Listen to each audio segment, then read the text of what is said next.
Bismillahirrahmanirrahim. Assalamualaikum warahmatullahi wabarakatuh.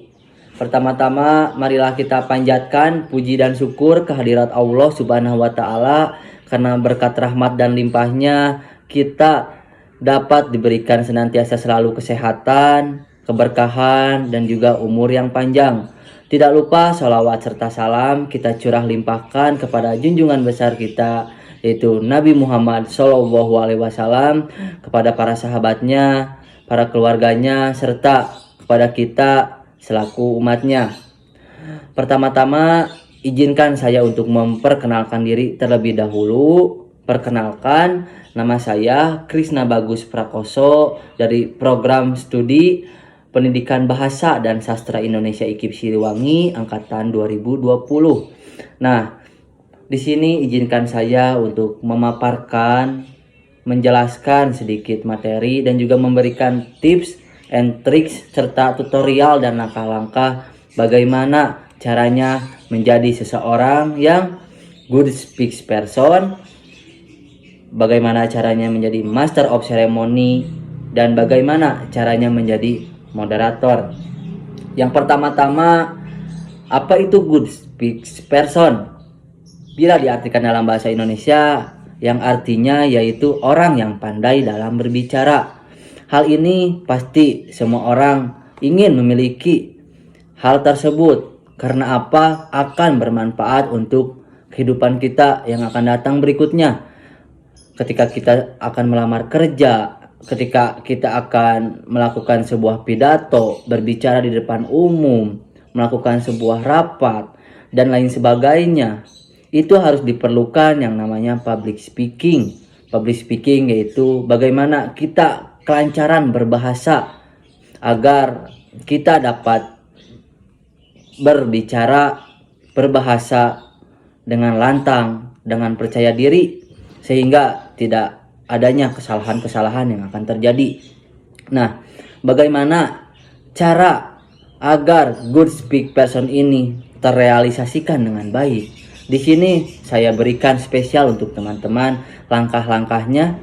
Ada yang pertama yaitu persiapan yang matang. Persiapan yang matang bukan hanya diri kitanya saja yang sudah siap, namun harus dibekali dengan adanya materi yang memang sudah kita rancang, kita buat, kita planning, kita atur. Agar apa? Agar kita bisa berbicara sesuai materi yang kita sudah rancang dan juga tidak keluar dari jalurnya. Nah, selain itu persiapan yang matang juga kita harus bisa mulai meningkatkan rasa kepercayaan diri. Dari persiapan yang matang dari materi tersebut, kita bisa berargumen, kita bisa berbicara secara lantang kepada audiens atau orang-orang yang mendengar pidato atau apa yang akan kita sampaikan di depan umum. Lalu yang kedua yaitu ada menjaga sebuah interaksi dan kenali para audiensi kalian. Nah, untuk teman-teman yang ingin melakukan sebuah pidato, saya berikan contoh kecilnya mengapa kita harus bisa menjaga sebuah interaksi ini. Apabila interaksi kita menurun, maka audiensi atau forum yang ada dan mendengar pidato yang kita sampaikan tidak akan merasa puas dengan apa yang kita sampaikan karena dirasa memang berbicara dengan dirinya sendiri. Nah, interaksi ini memang kita harus bisa tarik ulur dengan cara memainkan tempo, irama, nada. Bagaimana agar bisa terrealisasikan dengan cara kita berbicara yang mana sebagai mestinya, tidak keluar dari relnya, tidak keluar dari jalurnya. Nah, dengan adanya itu para audiensi akan lebih memahami dan juga lebih memaknai apa yang memang kita sampaikan. dalam acara tersebut.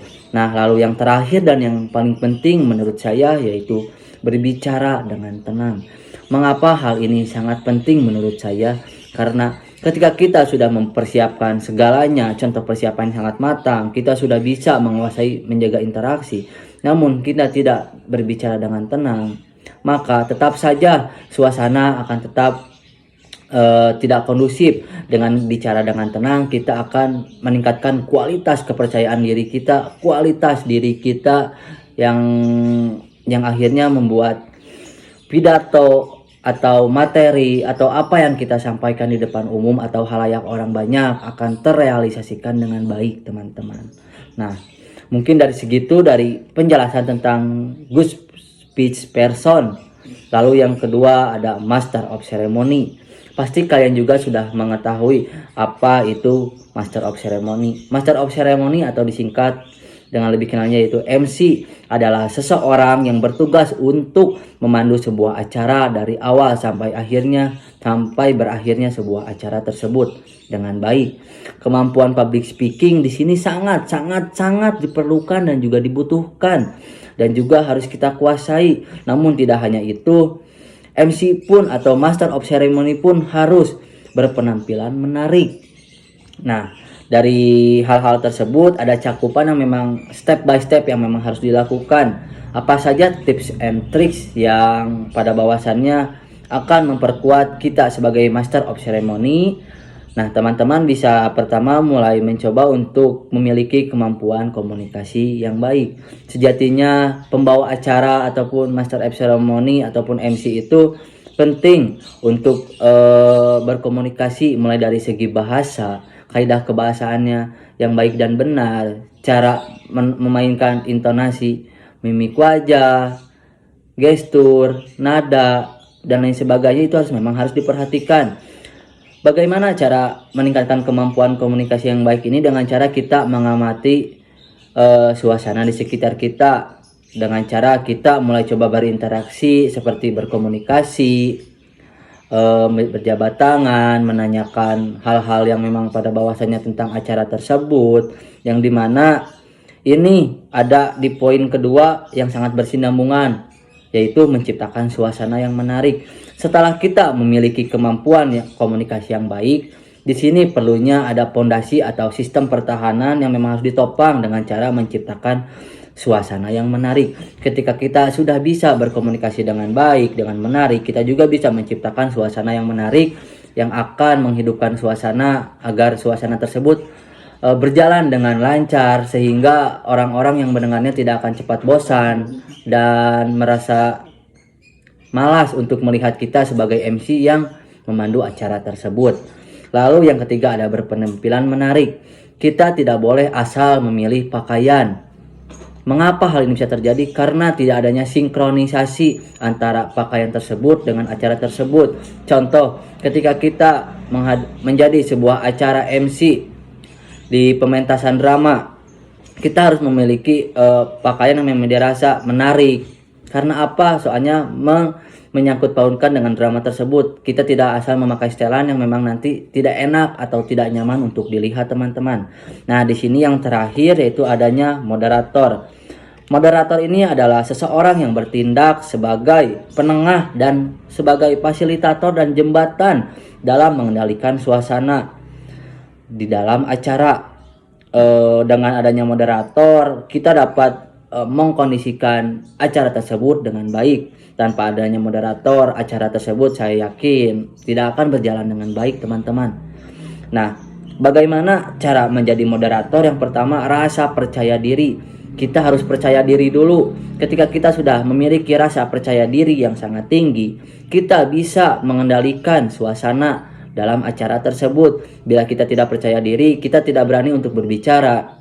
Ketika memang ada audiens yang memang kurang tertib, kurang efisien, memang dirasa tidak sesuai dengan jalannya acara, kita tidak berani untuk menegur atau memberitahukannya. Namun bila kita percaya diri, kita berani untuk memberikan arahan atau pada bahwasanya imbauan bahwa tidak boleh melakukan hal-hal di luar aturan yang memang sudah dibuat, teman-teman. Lalu yang kedua yaitu ada membangun suasana. Nah, bagaimana caranya membangun suasana? Yaitu kita bisa menaik turunkan tempo ketika suasana sedang memanas di dalam forum ataupun itu kita harus bisa menetralisir. Nah, ini fungsinya moderator sebagai fungsi dari menjembatani. Tanpa adanya moderator, semua akan tetap berjalan memanas.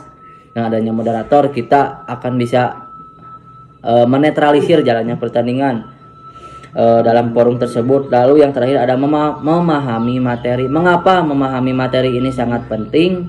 Karena dengan kita memahami sebuah materi yang ada, maka kita mampu berspekulasi, mengeluarkan argumen, dan juga kita mampu dan memahami apa yang memang pada bawasannya sedang diterangkan gitu teman-teman. Nah, mungkin segitu penjelasan pemaparan materi tentang good speech person, master of ceremony, dan juga moderator yang memang semoga bisa bermanfaat untuk teman-teman semua, yang semoga insya Allahnya bisa direalisasikan, diterapkan, diaplikasikan, diimplementasikan dalam kehidupan sehari-hari. Maka dari itu tingkatkanlah rasa kepercayaan diri, tingkatkanlah rasa kualitas diri kita. Kita harus memang mempunyai startup lebih. Kita harus bisa membangun soft skill yang memang kita kuasai. Maka dari itu kita bisa menjadi contoh tauladan untuk orang-orang yang memang dirasa kurang percaya diri bisa menjadi lebih percaya diri. Mungkin segitu saja penyampaian dari saya. Mohon maaf bila penyampaian yang memang dirasa saya sampaikan kurang hikmat. Mohon ampun memang bila dirasa penyampaian yang saya sampaikan kurang santun.